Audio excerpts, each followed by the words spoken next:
Hey everyone, so I'm here from Prop19.ca. That's Canadians making a difference in American marijuana legislation. And I just want to take a couple minutes to talk to you about my own experiences with marijuana throughout my life. I grew up in the mid-'80s, and my parents were big hippie types. They had split up when I was young. From what I know, my dad didn't really smoke pot much at that point in his life. He did in his earlier point in his life. But my mom was the real pothead, and she was also the one I lived with. And it's really funny because, well, first of all, I just want to say I never smoked pot until I was 22 years old. I never smoked it as a teenager. It's hard for me to even recall what happened because it was just a non-issue to me. When I was 6 or 7 years old, my parents had decided they weren't going to cut my hair, and my hair was long. And when I was a teenager, I wasn't the happiest kid, the most social kid. Definitely a quiet person who was pretty antisocial at that time. So it's really funny for me to look back and think that in high school, people saw the long hair, they saw those attitudes, those attributes, and they must have thought I was like the biggest pothead out there. Meanwhile, I'd never even smoked a joint. But it's interesting because I was around marijuana from a fairly early age, and my mom would have her friends over, and they'd be smoking a joint around the table, around the kitchen table. Kind of like that 70s show thing in the basement. They're just passing the joint around. And you know what? I wouldn't be in the room because it stank. It was smoky. I didn't want that. And I never had an interest or curiosity of what it was.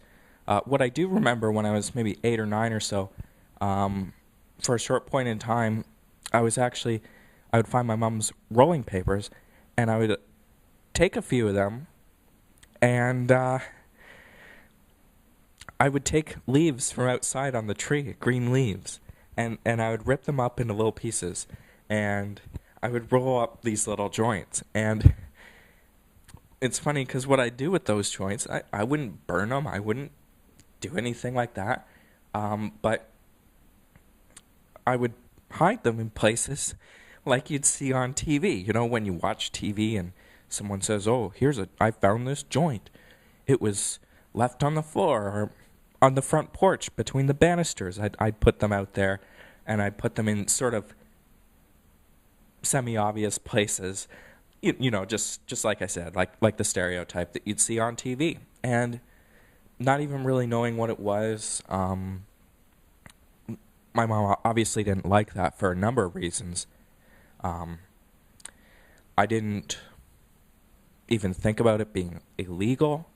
I obviously had some conscious memory of what was going on, but there was no curiosity to try it. And this is the real ironic part, is that people would think, well, look at all these factors.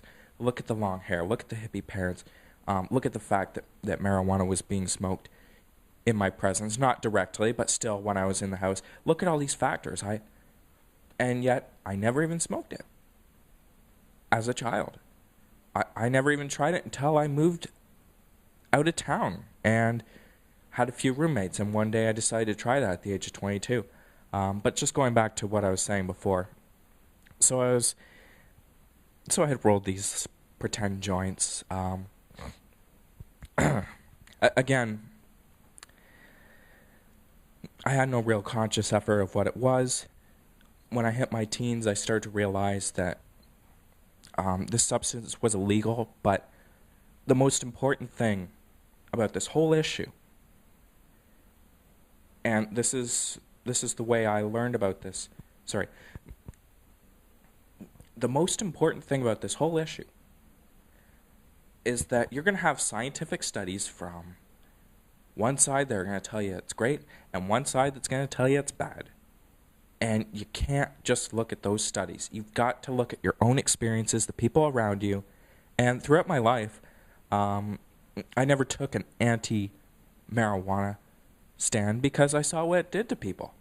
Um, one of my mom's friend would come over and they'd smoke a joint, and I remember she'd burst out laughing, and I thought to myself, I remember as a child, why is she doing that? I never made the connection between marijuana getting you high and altering your mind. I thought it was a bit silly, but I never thought it was really crazy or anything. Because as a child, you laugh and everything, and I just, it was a non-issue to me growing up. Like I said, my parents never really talked about it. I did discuss the subject with them when I was maybe 17, 16, but again, I had no interest in doing it. I had friends who smoked pot. I always declined.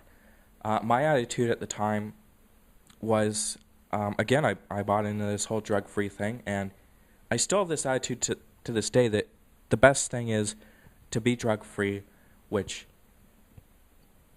means alcohol-free, pill-free, most importantly, and free from intoxicants and having a clear, sharp mind. So that's the attitude I had growing up. And I still have that attitude today, despite the fact that I smoke pot. So anyways, that happened. I moved out, and then I tried it one day. Of course, keep in mind my history. I knew the substance didn't cause problems. And it definitely doesn't turn good people into bad people, because I could tell you, I knew some salt-of-the-earth people who smoked marijuana on a regular basis were good people, and I knew some really rotten people. And I can tell you, marijuana has no prejudice. To me, it was just a non-issue, and I feel that that's the way we should really look at it. It's not a big deal. It doesn't really matter. It is far overrated. There is too much hype on it. Way too much hype. We've got to look at things in context. And comparing it to alcohol isn't good enough. Just to say that one substance or many substances are legal and this one isn't. Anyways, going back to what I was saying. So I was in my mid-20s and I tried marijuana. And I liked it. Made me feel good. Again, like I said, my experience proved that it wasn't going to do anything crazy to me. You know? And another thing that's interesting is when I was about 16 or 17, one of the things is, when I was about 16 or 17 years old, I started to learn about some of these drugs, and one of the drugs that really interested me of anything was cocaine, because it was energizing. So you have lots of energy. It gives you that uplift. It doesn't sedate you. And honestly, had I been presented with the two drugs, even in my later years, had I been presented with cocaine and had I been presented with marijuana, I would have gone for cocaine. That would have been my drug of choice. I